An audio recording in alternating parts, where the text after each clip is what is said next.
Hi, my name is Justin, aka Ghost Reader, and today I'm going to be doing my July wrap up. And it has been a while since I've done a video. I've been really busy with life in general, and thought I'd find some time to actually sit down and do another video. The last video I did was the project announcement for my series on the Red Summer 1919. Update on that, I have finished taking all the notes for that, so now I just have to sit down and do the scripting for that project.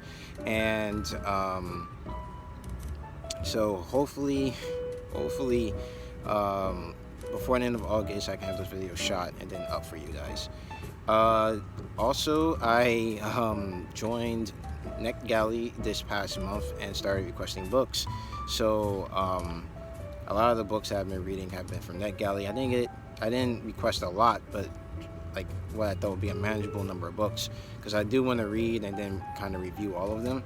And so that's something that I've been kind of busy with since since last time I've been made a video. And also, you can expect later in this month, since I am one of the hosts for the POC-a-thon, you can expect a recommendations video and a TBR video for the POC-a-thon. That is happening the last 2 weeks in August, and you can expect to see more videos from me on that.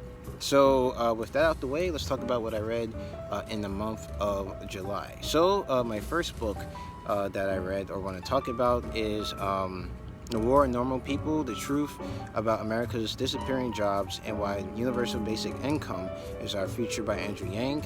A friend of mine actually gifted this book to me via Audible.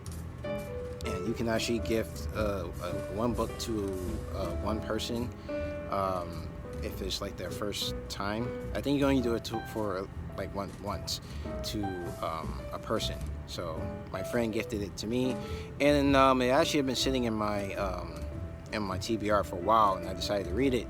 And it was very, very interesting. It talks about the threat of automation and what that means for a lot of jobs, the fact that it's going to put a lot of people out of work, and we have to find ways to think differently about jobs going forward, that we have to move from basically profit-driven capitalism to a more human form of capitalism that doesn't focus so much on profit but more on the people and workers in general.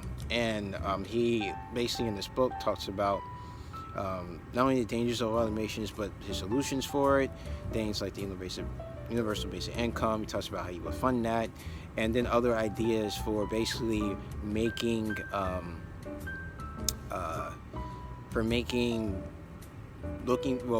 doing a job like out here that we do, jobs that we don't really like doing, approaching that differently. And he has some ideas for that. And this is a really interesting book to read if you're interested in Andrew Yang and his ideas. It gives you kind of a good overview of what he is promoting.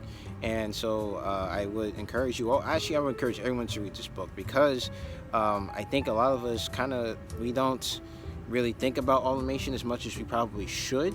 One, probably because we think that our jobs are safe, when in fact there's a possibility that it's not, because AI is getting smarter and smarter every day, that the job that you think is really safe today may not be there again in the future. So this is a very interesting book. I think it's something you should read, even if you think it's just a lot of fear mongering, which I don't think it is. I think it's a very possible future. It may not be as bad as Andrew Yang says it will be, but it's definitely one in which it's going to have huge consequences for middle class and lower class people.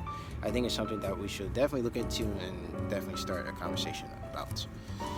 The next book that I read was book club's book pick, the book that they picked for the book club, and that I'm part of, and that was the Ninefox Gambit by Yuha Lee. I had no idea what this book was about going into it, besides it was sci-fi.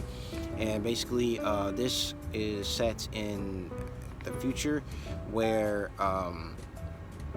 tactics and their effectiveness in battle and how things work generally is based on the calendar. And so on particular days, one particular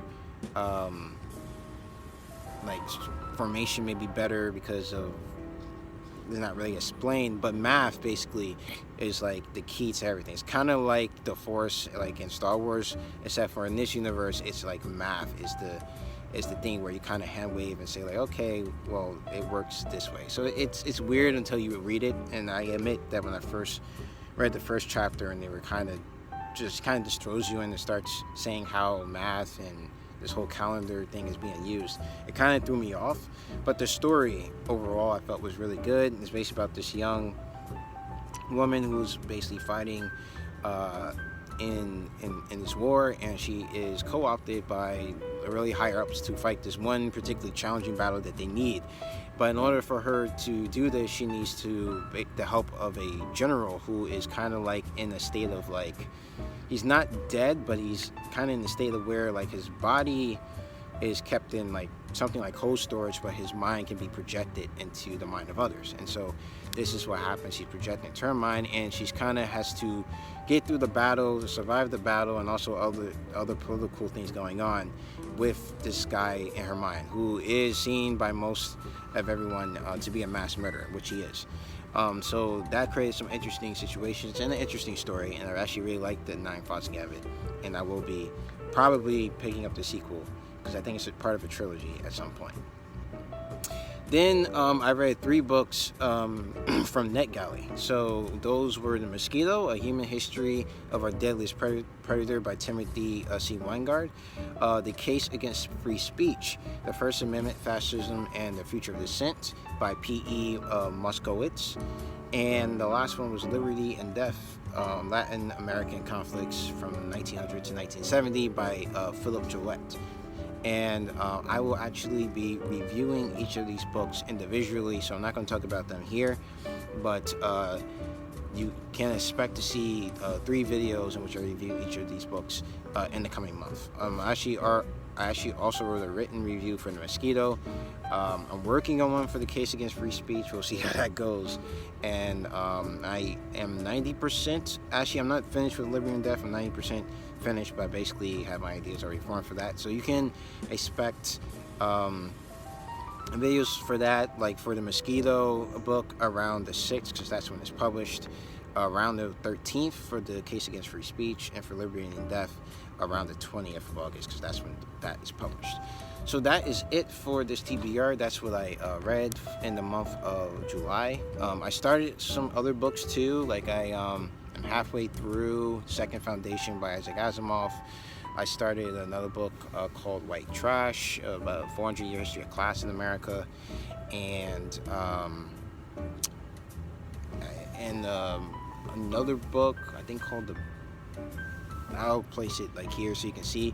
I started this book because the author Rachel Evans actually died this year, and that's how I found out about her. She's a progressive Christian who decided to try to live like a year following like rules in the Bible, and it's actually really interesting book, really cool book. We learned some really interesting stuff. She's a progressive Christian who kind of is speaking out against this evangelical idea that women can only following God's like rules if they're at home and being a housewife and just taking care of the kids.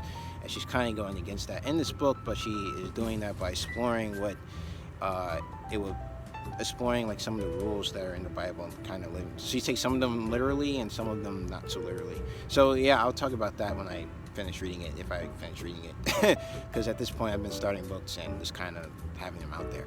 I also started Hyperion by Dan Simmons, since we're talking about books I've started and haven't yet finished, as an audiobook, and I really like it so far. I just haven't had to, I kind of hit an audiobook slump, and I'm listening to this as an audiobook until the Andrew Yang book, and I just haven't got a chance to go back to this book because I've been interested in other stuff, but I will attempt to get back to Hyperion. I really like it. It's a sci-fi book about 6 passengers going to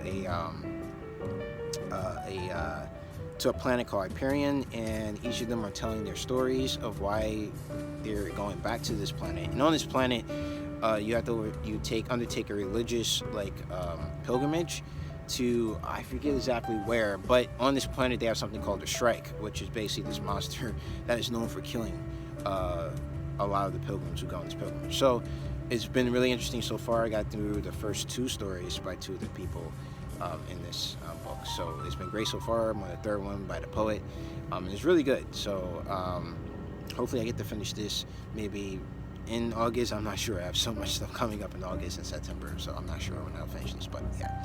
So that is it for me. Tell me below what were your favorite reads in July. So if you like this video, please hit the like button. If you want to see more videos from me, please subscribe. You can follow me on Twitter at GhostReads28, on Goodreads, the link to that is down in the description box below, and also on Instagram at Justin the Ghost Reader. So as always, keep reading.